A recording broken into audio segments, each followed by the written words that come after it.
Bonsoir à tous, voici les titres de cette édition. Le président de la République multiplie les contacts avec les populations à la base. Ce matin, Alpha Condé a rendu visite aux populations de Mali et Mbérin. Protection de l'environnement, plus d'une dizaine d'hectares reboisés à Massanta et Guékédou. L'action est pilotée par les opérateurs de la filière bois de la région. Des attestations de fin de formation pour 100 jeunes filles, c'est un projet de réinsertion du ministère de l'Action sociale. Vous aurez les précisions dans ce journal. C'est tout pour les titres. Dans quelques instants, les détails. Bonsoir à tous et bienvenue dans ce journal. L'actualité, le président de la République au contact des populations. Alpha Condé se veut encore plus proche des citoyens à la base. Ce matin, il était l'hôte des populations de Mali et Mbérin.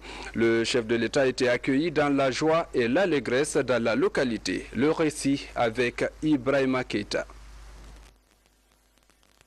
La visite du président de la République a un seul objectif, celui de venir échanger avec ses compatriotes de l'arrière-pays sur leurs préoccupations, cela dans l'atteinte des objectifs du développement. C'est pourquoi, avant la commune urbaine de Mali, le chef de l'État s'est rendu après Balaki, Téliré et Dongersigon dans les sous-préfectures de Yembéré, Dougountouni et Madinaoura. Partout, c'est un accueil digne qui a été réservé au professeur Alpha Condé et à sa suite. Voilà la sous-préfecture de Yembéré. Ici, comme dans toutes les localités visitées, c'est une forte mobilisation qui attendait le président guinéen.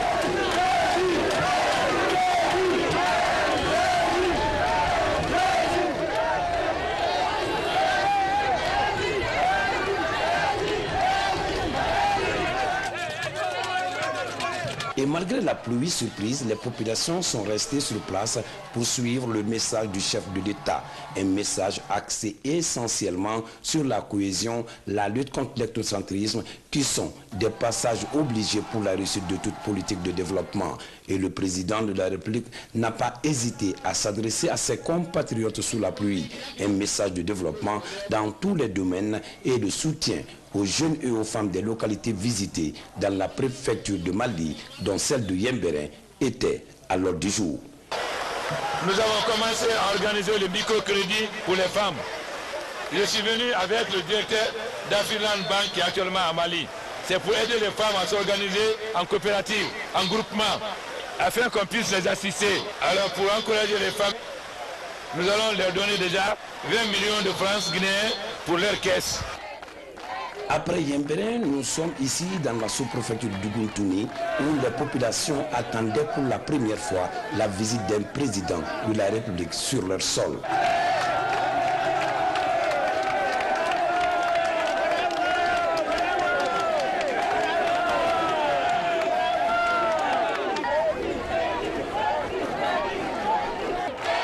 De Dougountouni, direction la sous-préfecture de Madinaoura.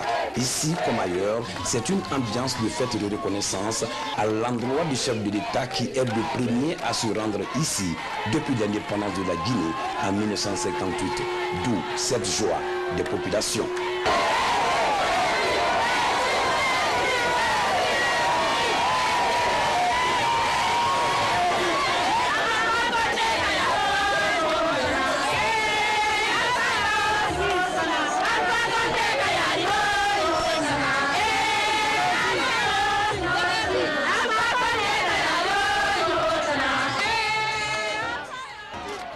La commune urbaine de Mali, les populations de cette commune qui abrite la célèbre Dame de Mali sont restées à l'attente jusqu'à une heure tardive pour dire merci au président de la République, professeur Alpha Condé, pour leur avoir donné espoir. Un espoir né à travers des actes de développement après plus de 50 ans d'indépendance.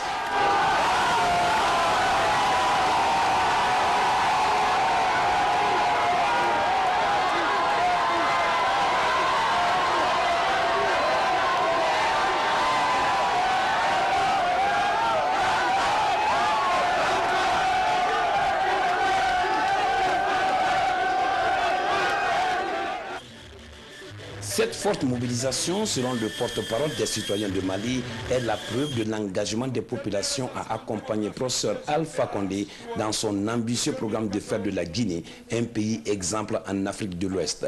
Ici, tout porte à croire que la politique du changement du chef de l'État est en marche. Et parmi les doléances des populations de Mali, le désenclavement. Et cette doléance est tombée dans de bonnes oreilles. Aujourd'hui, Mali a vu le changement.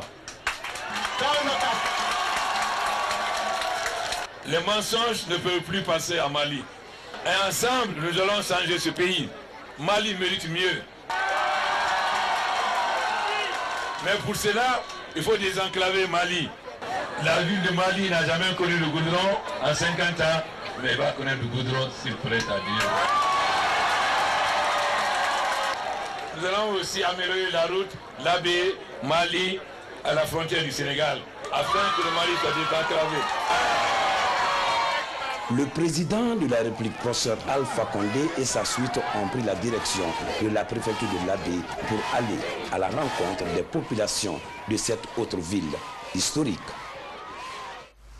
Des populations fortement mobilisées derrière le chef de l'État. Les travaux de la conférence mondiale des présidents de parlement viennent de prendre fin aux États-Unis. Ces représentants du peuple ont axé leurs travaux sur les voies et moyens à trouver pour bâtir un monde sans violence, basé sur la démocratie, la paix et le développement. La Guinée a été représentée par Claude Kory Kondiano, président de l'Assemblée nationale. Les précisions avec Fatoumata Samoura.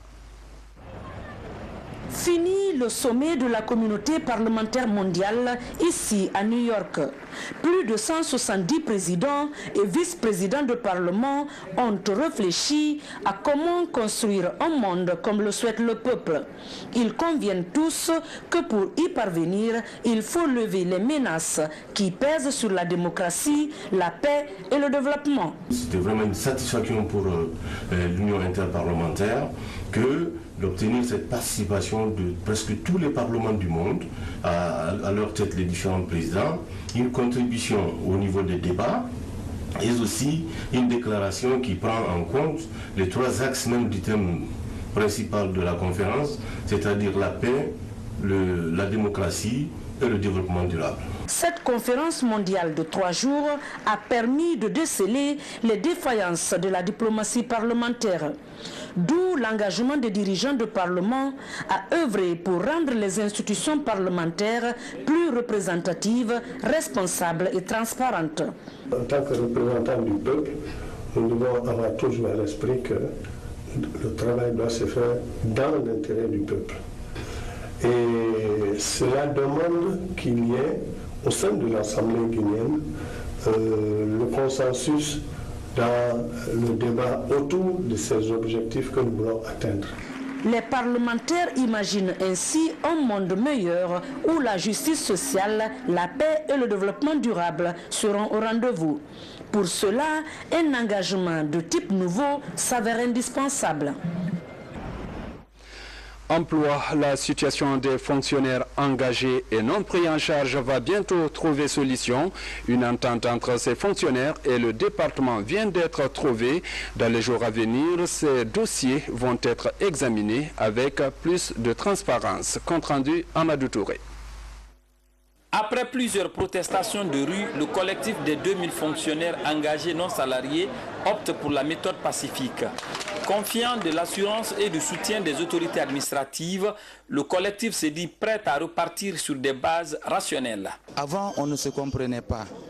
Mais depuis le mois de carême dernier, Dieu a voulu qu'il y ait une entente solennelle. Je suis fier, je suis convaincu que le dossier du collectif est à merveille. Une démarche saluée et encouragée par les autorités du ministère de la fonction publique. Je me réjouis aujourd'hui de féliciter ces jeunes qui ont compris au bon moment qu'il fallait commencer par cette voie pacifique. On s'est concerté, qu'on a essayé ensemble de faire la lumière sur ce qu'ils revendiquaient. Il s'est avéré qu'ils n'avaient pas eu la bonne information. Ce qui est sûr, aujourd'hui, ils sont revenus à des meilleurs sentiments pour ainsi nous permettre, bien entendu, de discuter et de trouver un consensus. De toutes les manières, il faudrait que les choses soient claires dans l'intérêt supérieur de la nation. La situation de ces fonctionnaires remonte à 2009 où plusieurs d'entre eux ont obtenu des arrêtés d'engagement à la fonction publique. Mais depuis, aucun acte pour la prise en charge. À Macenta et Guékédou, des efforts sont fournis pour la restauration de l'environnement. En collaboration avec les services du ministère de tutelle, les filières bois des deux préfectures viennent de reboiser plus d'une dizaine d'hectares dans ces localités. Notre reporter Mamadou Alpha Baldé a visité les sites. Voici son compte-rendu. À une cinquantaine de kilomètres du centre-ville de Macenta, la sous-préfecture de Kouankang. La zone dispose de plusieurs ressources minières, dont le diamant. Ici, l'exploitation des sociétés locales dévaste tout sur son passage. Sur ce périmètre qui a subi l'extraction du diamant, il ne reste que ces trous. Le ministère en charge de l'environnement et la filière bois de Macenta tentent de restaurer le site. 5 hectares sont reboisés pour cette année. Le domaine porte désormais le nom du chef de l'État. L'exploitant agréé a coupé 541 pieds de toutes espèces confondues, que nous avons évalué, qui devait faire 4,86 hectares. Nous avons extrapolé à 5 hectares. Donc au jour d'aujourd'hui, il a reboisé plus que ce qu'il a coupé. Nous travaillons même avec les collectivités. C'est des stratégies qui sont mises en place. Puisque, comme on aime à le dire, l'ignorance est l'une des causes de la dégradation de l'environnement. Aujourd'hui, la volonté de reboiser existe. Cependant, un problème d'espace s'impose. Les communautés revendiquent la propriété des terres. À la pépinière de Mérédou, plus de 4000 plants attendent leur destination finale. Dans ce reboisement, c'est l'administration forestière au niveau de la préfecture, au niveau de la sous-préfecture qui travaille avec la filière, avec les populations. Vous voyez combien de fois, et c'est ça l'environnement. Il faut que toutes ces différentes couches soient ensemble pour travailler, pour que l'environnement soit protégé. Avant Macenta, la mission environnementale a visité cet espace de 5 hectares reboisé par la filière bois et les services du département de l'environnement. Cette future forêt de Témessadou porte le nom de Hadjaka Diatoundiaï. Et puis, fin de formation de 35 agents du patrimoine historique et archives militaires. Ils sont formés pour renforcer leurs connaissances en matière de sauvegarde et de valorisation des fonds d'archives et autres collections du musée. Sergent Marcel Massandouno a suivi la rencontre. Voici son compte-rendu. C'est un atelier de formation qui a regroupé pendant 8 jours une trentaine de cadres civils et militaires venus des différentes unités de la capitale et des 4 régions militaires du pays. Objectif, renforcer leurs capacités opérationnelles dans le cadre de la restauration du patrimoine historique et culturel des armées. Cette formation nous a permis d'être mieux outillés en matière de conservation et de valorisation des collections des fonds d'archives et documents, d'élaborer des projets scientifiques et culturel au bénéfice des forces armées guinéennes. La formation est à poursuivre afin que l'institution se dote des spécialistes du patrimoine comme les musées des armées des autres pays. Et je voudrais vous exprimer ici notre satisfaction quant à la qualité de l'organisation ainsi que les moyens mis à notre disposition pour la conduite de cette formation, selon les prévisions calendaires. Dans cette optique, les formateurs de l'école du patrimoine africain remercient les autorités à tous les niveaux pour leur choix dans la conduite de cet atelier et réaffirment ensuite leur disponibilité à appuyer cette structure pour la bonne gestion du musée et archives des forces armées guinéennes. La direction générale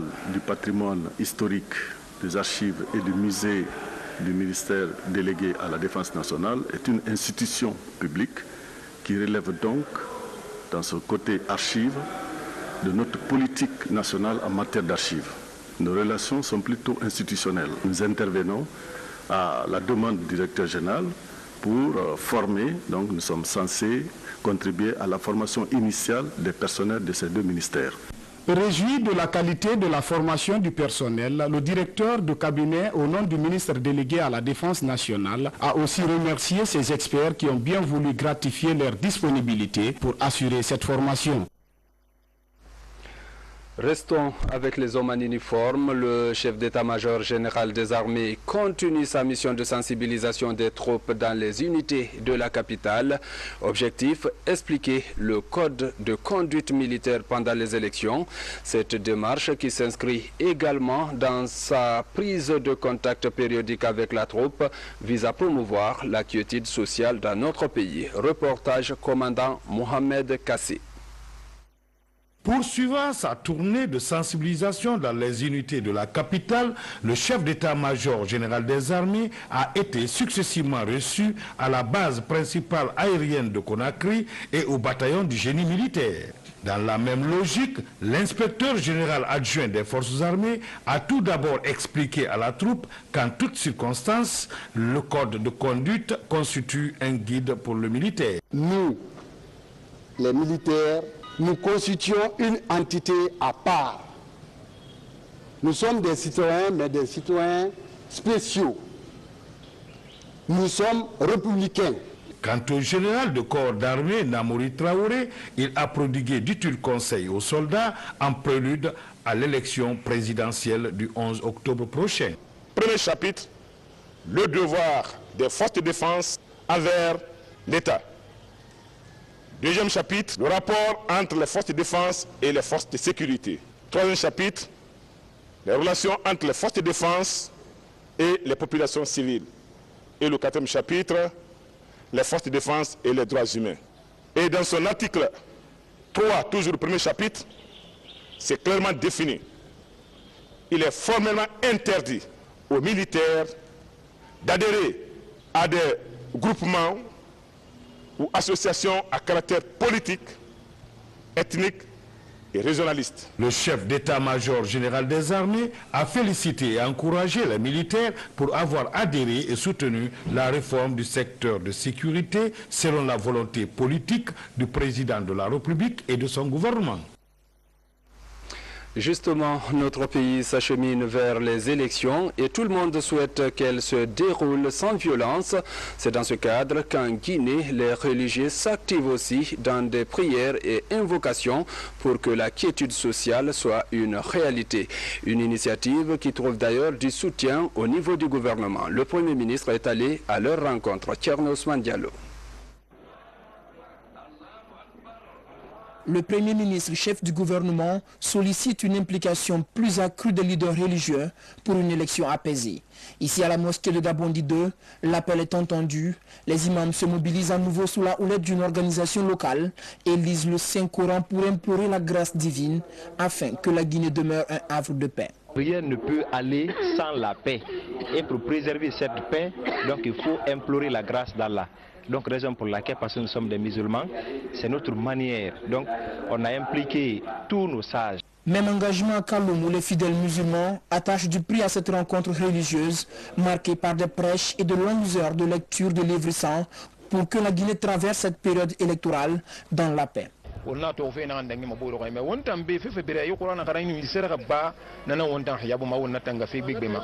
vu ce qui s'est passé dans d'autres pays, mais chez nous, Dieu nous préserve toujours, et c'est parce que nous l'invoquons. Le message de paix transmis par le chef du gouvernement rappelle aux leaders religieux leur responsabilité dans le renforcement de l'unité nationale et la volonté du gouvernement à faire en sorte que l'élection présidentielle soit apaisée. La mobilisation des religieux est appréciée, aussi encouragée, elle est perçue comme primordiale pour le maintien de la stabilité sociale. Les journalistes de Radio Rurale et de l'AGP sont en formation. Ils apprennent comment lutter contre les mutilations génitales féminines et s'impliquer également dans la vulgarisation des tests juridiques qui condamnent cette pratique dans notre pays. Le point avec Abdoulaye Ningelande Diallo. Des pratiques comme les mutilations génitales féminines ont toujours la peau dure. En Afrique, la Guinée est classée deuxième derrière la Somalie avec un taux de 96%. Une préoccupation majeure pour les autorités guinéennes et ses partenaires. pour une lutte holistique, les hommes des médias sont en formation dans les régions administratives de la baie, de Kankan et des Erekori. Il s'agit de les préparer à mieux sensibiliser les populations sur les conséquences de cette pratique. L'objectif, c'est d'imprégner ces journalistes, les impliquer dans la promotion, comme je l'ai dit tantôt, de l'abandon des MGF, afin d'éradiquer la pratique de l'excision dans notre pays. Mais aussi préparer les communautés à l'application des lois, parce que c'est ce que nous amorçons cette phase désormais. Des jours d'échange d'idées et d'expériences ont permis aux journalistes d'acquérir de nouvelles connaissances afin qu'ils réussissent leur mission, celle de sensibiliser les citoyens. Les autorités saluent la démarche des initiateurs qui n'ont qu'une seule ambition, rompre définitivement les mutilations génitales féminines. Nous savons aujourd'hui que la pression sociale, les normes sociales constituent les principales causes de cette pratique. Et parce que le problème qui se pose actuellement à nous, c'est de savoir comment concilier les lois qui répriment cette pratique traditionnelle néfaste avec les normes sociales qui sont là et qui l'acceptent. À l'issue de ces différentes rencontres, les participants ont promis de démultiplier les connaissances acquises et en même temps vulgariser les textes juridiques qui régissent cette pratique en Guinée. Oui, les tests juridiques et autres réformes sont d'ailleurs en cours de vulgarisation. Les communicateurs traditionnels sont actuellement formés dans ce sens. Ils doivent sensibiliser sur les réformes engagées par le gouvernement, traduire dans nos langues nationales les changements apportés. Le projet est financé par Renacot et Cheshfo Common Ground. Moussa Komara. Ces communicateurs traditionnels venus de 3 régions du pays échangent sur les grandes réformes engagées par le gouvernement. De la réforme de l'armée, la justice en passant par la modernisation de l'administration publique, de l'amélioration de la desserte en électricité à l'annulation de la dette extérieure du pays, tout est passé en revue. L'idée est de les outiller afin qu'ils puissent mieux sensibiliser et informer la population à la base sur le bilan des 5 dernières années. Il faut approprier les membres du Renacot pour sensibiliser la population et faire comprendre à la population que le Renacot est là pour servir le peuple, faire comprendre à la communauté le travail que le gouvernement est en train de faire sur le terrain. Pour atteindre leurs objectifs, ces communicateurs traditionnels vont s'appuyer sur les causeries classiques et le porte-à-porte. La plupart n'avaient jusqu'ici cerné les changements intervenus dans le pays. Cette rencontre a été une aubaine pour eux de comprendre les efforts fournis ça et là par les autorités. Je suis très heureux d'être un des bénéficiaires de cet atelier de traduction par rapport aux réformes qui sont intervenues en Guinée. Nous avons suivi la première formation sur la budgétisation de l'État et on s'attendait quand même à ce rendez-vous qui nous permettra d'aller vers les communautés de la région, les orienter par rapport à tout ce qui se passe au niveau du pays. Nous prenons tout l'engagement de travailler comme communicateurs traditionnels qui constituent aujourd'hui le noyau de la communication de nos traditions. Nous ferons tout pour que nos populations soient des populations laborieuses, impliquées dans les activités de vraiment développement de notre nation. Financé par la Banque mondiale à travers 16 for Common Ground, cet atelier est organisé par le réseau national des communicateurs traditionnels. Les promoteurs gardent l'espoir que les résultats seront restitués et le message sera traduit aux différentes communautés représentées. L'autonomisation des femmes, une préoccupation du gouvernement. Tenez, plus de 100 filles et femmes issues des milieux défavorisés des préfectures de Kindia et du Breka viennent de suivre une formation sur certains métiers générateurs de revenus. L'idée vise à favoriser leur réinsertion sociale. Reportage Mohamed de Camara. La remise de ces attestations couronne 5 mois de formation que des filles et des femmes issues des milieux défavorisés de Kindia et de Dubreka ont bénéficié.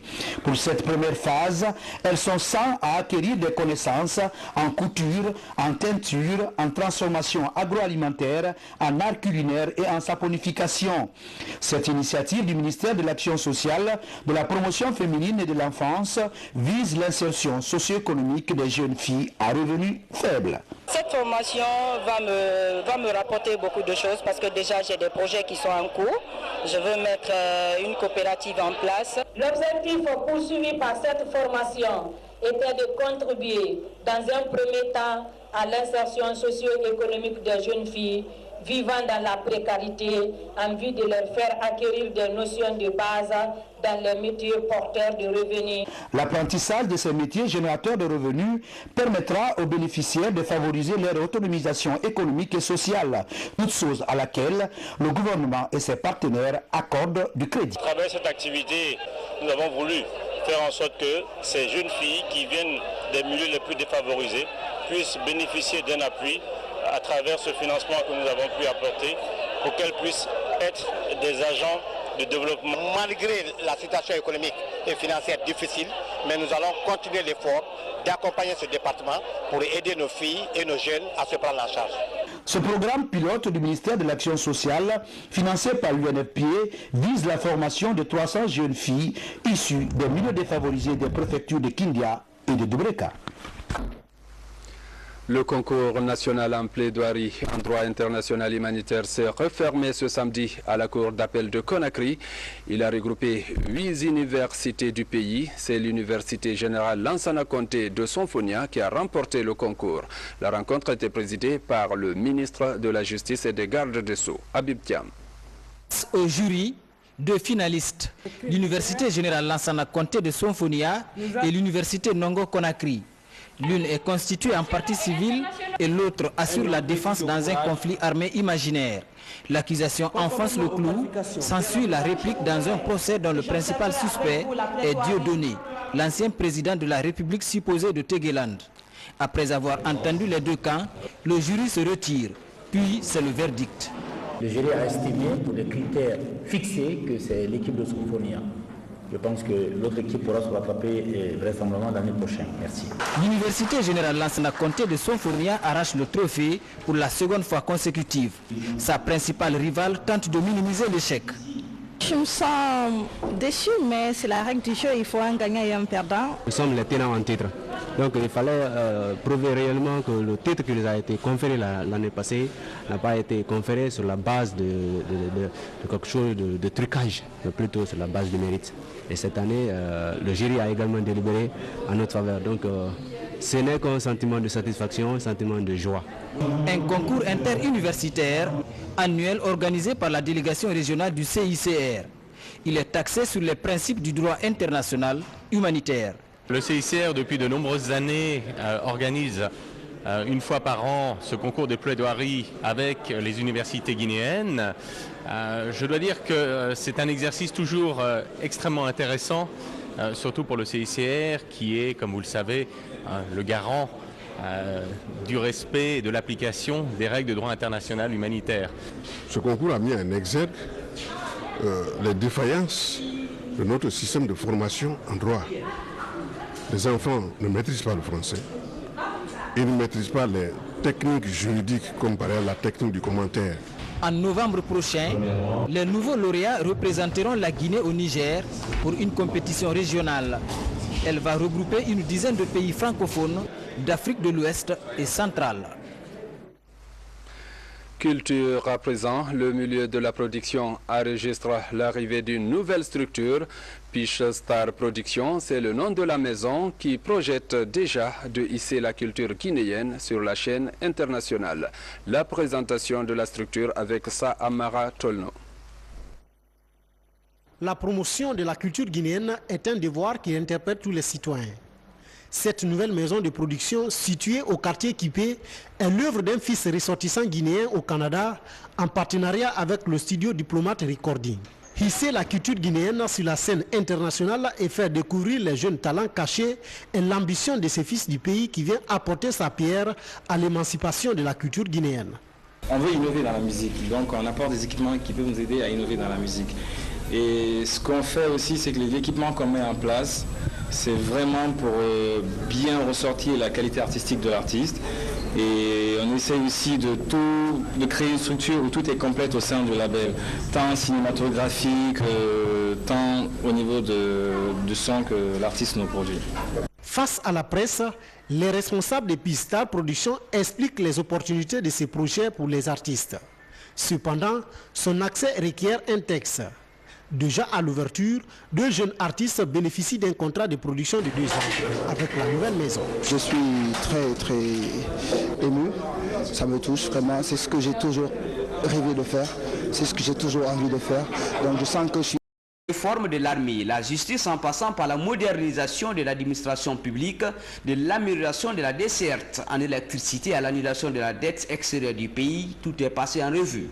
L'idée est de les outiller afin qu'ils puissent mieux sensibiliser et informer la population à la base sur le bilan des 5 dernières années. Il faut approprier les membres du RENACOT pour sensibiliser la population et faire comprendre à la population que le RENACOT est là pour servir le peuple, faire comprendre à la communauté le travail que le gouvernement est en train de faire sur le terrain.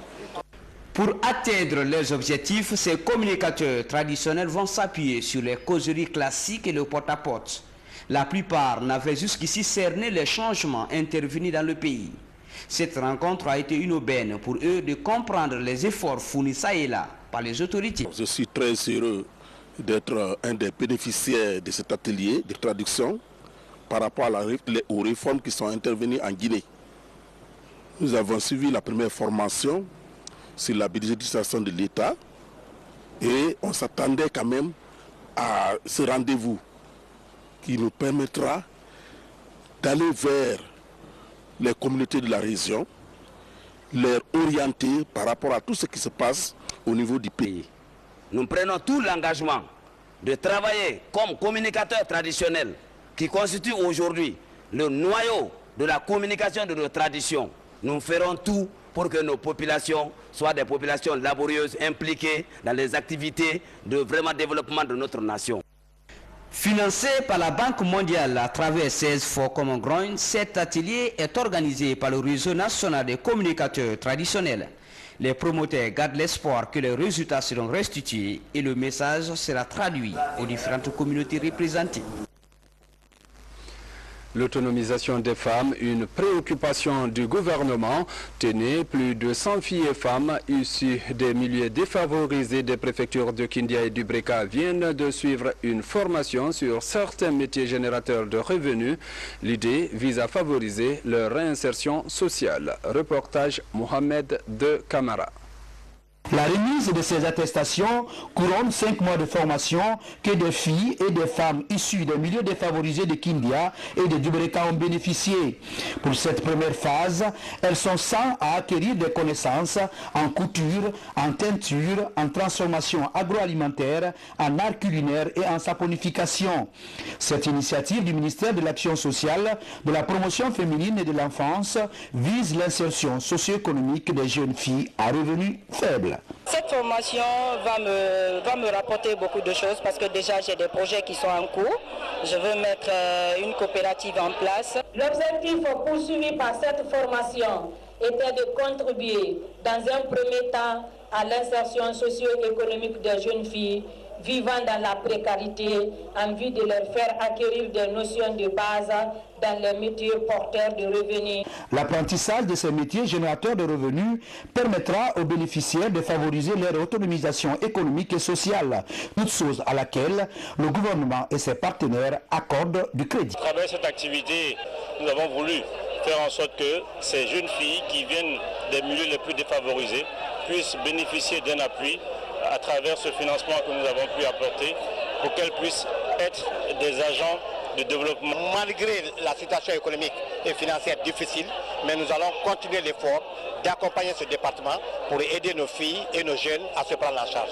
Ce programme pilote du ministère de l'Action sociale, financé par l'UNFPA, vise la formation de 300 jeunes filles issues des milieux défavorisés des préfectures de Kindia et de Dubreka. Le concours national en plaidoirie en droit international humanitaire s'est refermé ce samedi à la cour d'appel de Conakry. Il a regroupé 8 universités du pays. C'est l'université générale Lansana Conté de Sonfonia qui a remporté le concours. La rencontre a été présidée par le ministre de la Justice et des Gardes des Sceaux, Habib Thiam. Au jury Deux finalistes, l'Université Générale Lansana Conté de Sonfonia et l'Université Nongo Conakry. L'une est constituée en partie civile et l'autre assure la défense dans un conflit armé imaginaire. L'accusation enfonce le clou, s'ensuit la réplique dans un procès dont le principal suspect est Dieudonné, l'ancien président de la République supposée de Tegeland. Après avoir entendu les deux camps, le jury se retire, puis c'est le verdict. Le jury a estimé, pour les critères fixés, que c'est l'équipe de Sonfonia. Je pense que l'autre équipe pourra se rattraper vraisemblablement l'année prochaine. Merci. L'Université Générale Lansana Conté de Sonfonia arrache le trophée pour la seconde fois consécutive. Sa principale rivale tente de minimiser l'échec. Je me sens déçu. Le mensonge ne peut plus passer à Mali. Et ensemble, nous allons changer ce pays. Mali mérite mieux. Mais pour cela, il faut désenclaver Mali. La ville de Mali n'a jamais connu le goudron en 50 ans, mais elle va connaître le goudron s'il prête à Dieu. Nous allons aussi améliorer la route l'Abbé, Mali, à la frontière du Sénégal, afin que le Mali soit désenclavé. Le président de la République, professeur Alpha Condé et sa suite ont pris la direction de la préfecture de l'Abbé pour aller à la rencontre des populations de cette autre ville historique. Des populations fortement mobilisées derrière le chef de l'État. Les travaux de la conférence mondiale des présidents de parlement viennent de prendre fin aux États-Unis. Ces représentants du peuple ont axé leurs travaux sur les voies et moyens à trouver pour bâtir un monde sans violence, basé sur la démocratie, la paix et le développement. La Guinée a été représentée par Claude Kory Kondiano, président de l'Assemblée nationale. Les précisions avec Fatoumata Samoura. Fini le sommet de la communauté parlementaire mondiale ici à New York. Plus de 170 présidents et vice-présidents de parlement ont réfléchi à comment construire un monde comme le souhaite le peuple.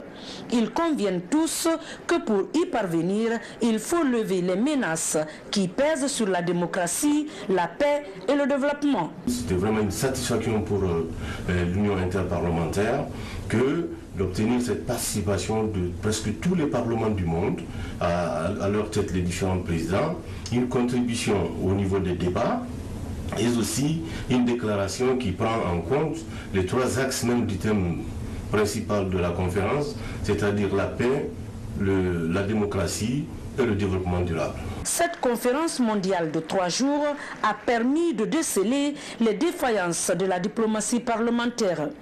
D'où l'engagement des dirigeants de Parlement à œuvrer pour rendre les institutions parlementaires plus représentatives, responsables et transparentes. En tant que représentants du peuple, nous devons avoir toujours à l'esprit que le travail doit se faire dans l'intérêt du peuple.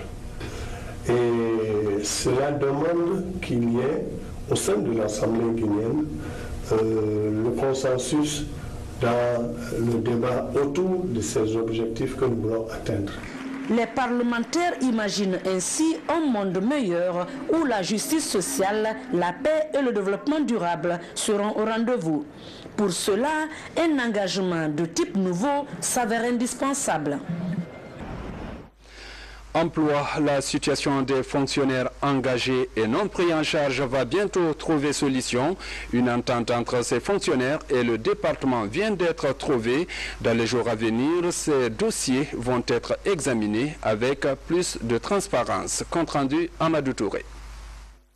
Après plusieurs protestations de rue, le collectif des 2000 fonctionnaires engagés non salariés opte pour la méthode pacifique. Confiant de l'assurance et du soutien des autorités administratives, le collectif se dit prêt à repartir sur des bases rationnelles. Avant, on ne se comprenait pas. Mais depuis le mois de carême dernier, Dieu a voulu qu'il y ait une entente solennelle. Je suis fier, je suis convaincu que le dossier du collectif est à merveille. Une démarche saluée et encouragée par les autorités du ministère de la fonction publique. Je me réjouis aujourd'hui de féliciter ces jeunes qui ont compris au bon moment qu'il fallait commencer par cette voie pacifique. qu'on s'est concerté, qu'on a essayé ensemble de faire la lumière sur ce qu'ils revendiquaient. Il s'est avéré qu'ils n'avaient pas eu la bonne information. Ce qui est sûr, aujourd'hui, ils sont revenus à des meilleurs sentiments pour ainsi nous permettre, bien entendu, de discuter et de trouver un consensus. De toutes les manières, il faudrait que les choses soient claires dans l'intérêt supérieur de la nation. La situation de ces fonctionnaires remonte à 2009 où plusieurs d'entre eux ont obtenu des arrêtés d'engagement à la fonction publique. Mais depuis, aucun acte pour la prise en charge. À Macenta et Guékédou, des efforts sont fournis pour la restauration de l'environnement. En collaboration avec les services du ministère de tutelle, les filières bois des deux préfectures viennent de reboiser plus d'une dizaine d'hectares dans ces localités. Notre reporter Mamadou Alpha Baldé a visité les sites. Voici son compte-rendu. À une cinquantaine de kilomètres du centre-ville de Macenta, la sous-préfecture de Kouankang. La zone dispose de plusieurs ressources minières, dont le diamant. Ici, l'exploitation des sociétés locales dévaste tout sur son passage. Sur ce périmètre qui a subi l'extraction du diamant, il ne reste que... Deuxième chapitre, le rapport entre les forces de défense et les forces de sécurité. Troisième chapitre, les relations entre les forces de défense et les populations civiles. Et le quatrième chapitre, les forces de défense et les droits humains. Et dans son article 3, toujours le premier chapitre, c'est clairement défini. Il est formellement interdit aux militaires d'adhérer à des groupements ou associations à caractère politique, ethnique et régionaliste. Le chef d'état-major général des armées a félicité et encouragé les militaires pour avoir adhéré et soutenu la réforme du secteur de sécurité selon la volonté politique du président de la République et de son gouvernement. Justement, notre pays s'achemine vers les élections et tout le monde souhaite qu'elles se déroulent sans violence. C'est dans ce cadre qu'en Guinée, les religieux s'activent aussi dans des prières et invocations pour que la quiétude sociale soit une réalité. Une initiative qui trouve d'ailleurs du soutien au niveau du gouvernement. Le Premier ministre est allé à leur rencontre. Thierno Ousmane Diallo. Le Premier ministre, chef du gouvernement, sollicite une implication plus accrue des leaders religieux pour une élection apaisée. Ici à la mosquée de Gabondi 2, l'appel est entendu. Les imams se mobilisent à nouveau sous la houlette d'une organisation locale et lisent le Saint-Coran pour implorer la grâce divine afin que la Guinée demeure un havre de paix. Rien ne peut aller sans la paix. Et pour préserver cette paix, donc il faut implorer la grâce d'Allah. Donc raison pour laquelle, parce que nous sommes des musulmans, c'est notre manière. Donc on a impliqué tous nos sages. Même engagement à Kaloum où les fidèles musulmans attachent du prix à cette rencontre religieuse marquée par des prêches et de longues heures de lecture de livres saints pour que la Guinée traverse cette période électorale dans la paix. On a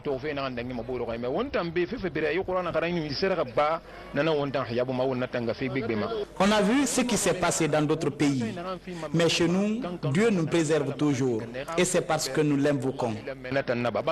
Le message de paix transmis par le chef du gouvernement rappelle aux leaders religieux leur responsabilité dans le renforcement de l'unité nationale et la volonté du gouvernement à faire en sorte que l'élection présidentielle soit apaisée. La mobilisation des religieux est appréciée, aussi encouragée, elle est perçue comme primordiale pour le maintien de la stabilité sociale.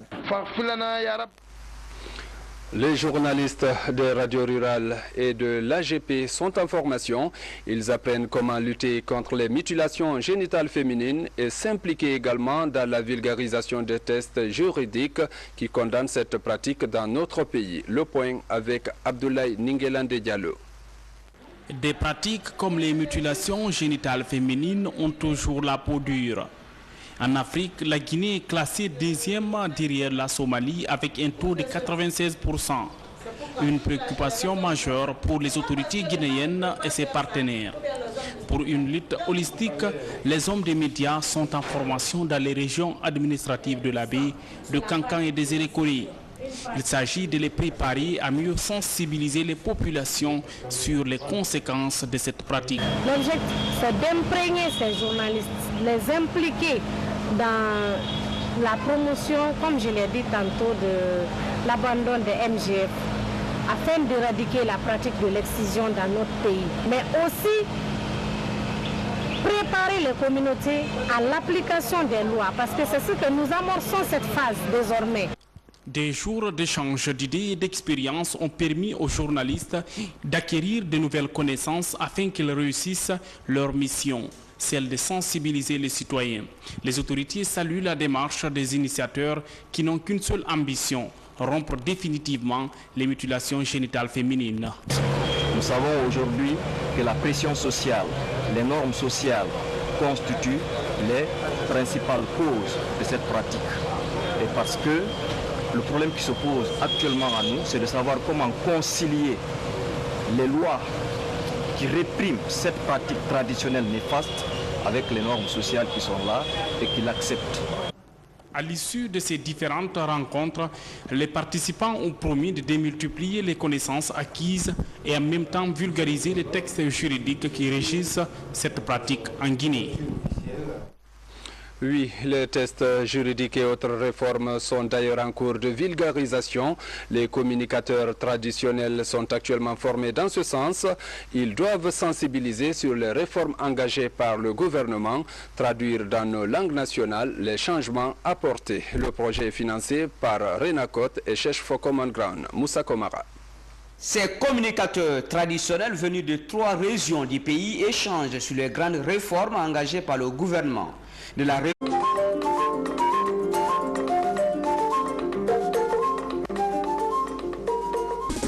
Bonsoir à tous, voici les titres de cette édition. Le président de la République multiplie les contacts avec les populations à la base.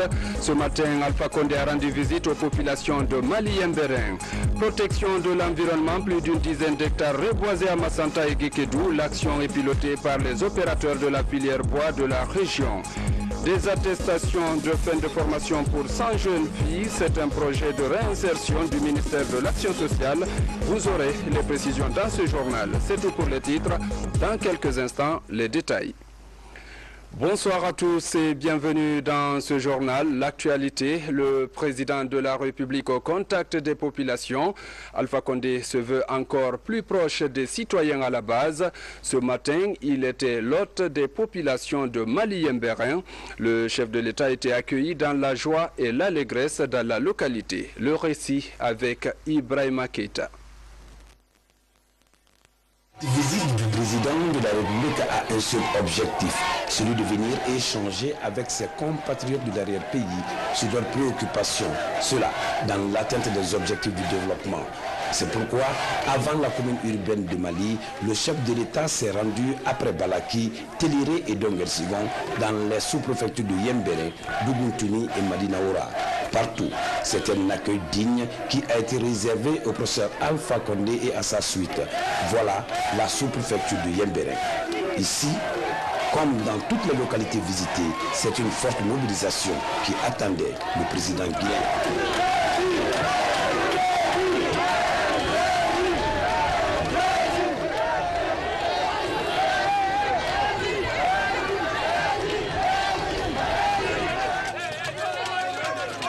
Et malgré la pluie surprise, les populations sont restées sur place pour suivre le message du chef de l'État.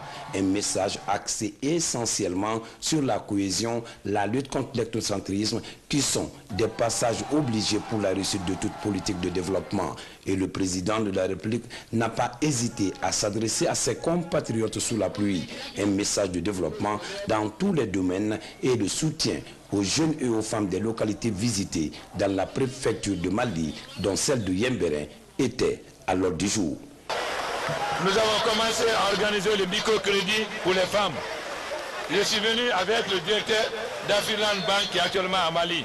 C'est pour aider les femmes à s'organiser en coopérative, en groupement, afin qu'on puisse les assister. Alors pour encourager les femmes, nous allons leur donner déjà 20 millions de francs guinéens pour leur caisse. Après Yembéré, nous sommes ici dans la sous-préfecture du Dougoutuni où les populations attendaient pour la première fois la visite d'un président de la République sur leur sol.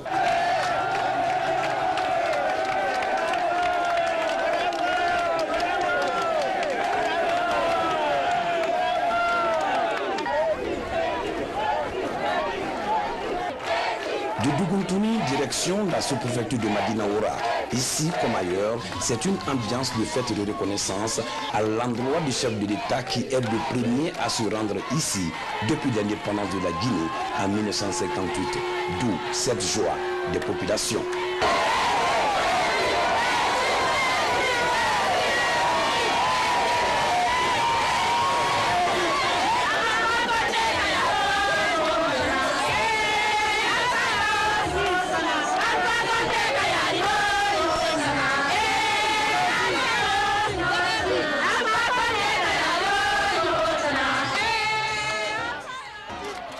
La commune urbaine de Mali, les populations de cette commune qui abrite la célèbre Dame de Mali sont restées à l'attente jusqu'à une heure tardive pour dire merci au président de la République, professeur Alpha Condé, pour leur avoir donné espoir. Un espoir né à travers des actes de développement après plus de 50 ans d'indépendance.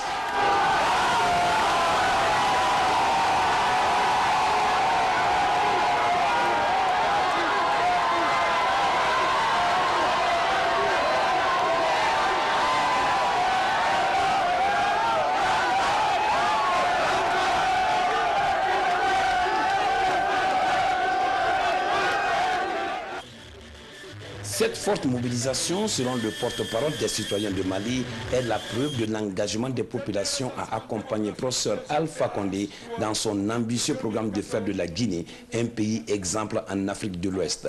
Ici, tout porte à croire que la politique du changement du chef de l'État est en marche. Et parmi les doléances des populations de Mali, le désenclavement. Et cette doléance est tombée dans de bonnes oreilles. Aujourd'hui, Mali a vu le changement.